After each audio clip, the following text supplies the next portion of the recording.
এক রাজা একদিন দেখতে চাইলেন তার রাজ্যবাসীদের ঘরে কার হুকুম চলে, স্বামীর নাকি স্ত্রীর। তিনি রাজ্যে ঘোষণা করলেন, যার ঘরে বউয়ের কথা মানা হয় সে রাজপ্রাসাদে এসে একটা করে আপেল নিয়ে যাবে, আর যার ঘরে স্বামীর কথা চলে সে পাবে একটা ঘোড়া। পরের দিন সমস্ত রাজ্যবাসী হাজির, সবাই একটা করে আপেল নিয়ে ঘরে চলে যেতে লাগলো। রাজা ভাবলেন সন্ধে হয়ে গেল, এখনো কি এমন একজন কেউ পাওয়া যাবে না যার ঘরে স্বামীর কথা চলে।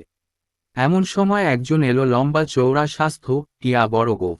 সে এসে বলল, আমার ঘরে আমারই কথা চলে।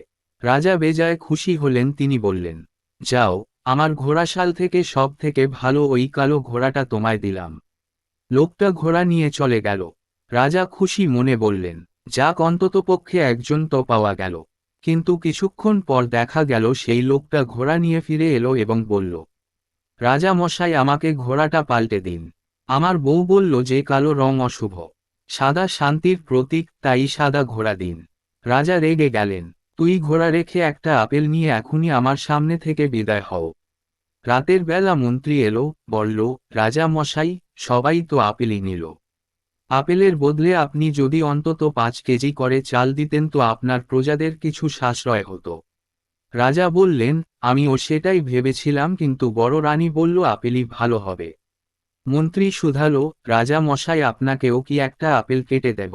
রাজা লজ্জিত হয়ে বললেন, সে কথা থাক, আগে বলো তুমি রাজসভায় এই মতামত না দিয়ে এখন কেন দিতে এসেছো এই রাতের বেলায়?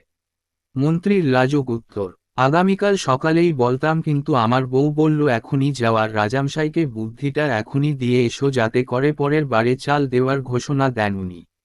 রাজা স্বস্তির হাসি হেসে বললেন, আপেলটা তুমি নিয়ে যাবে নাকি ঘরে পাঠিয়ে দেব?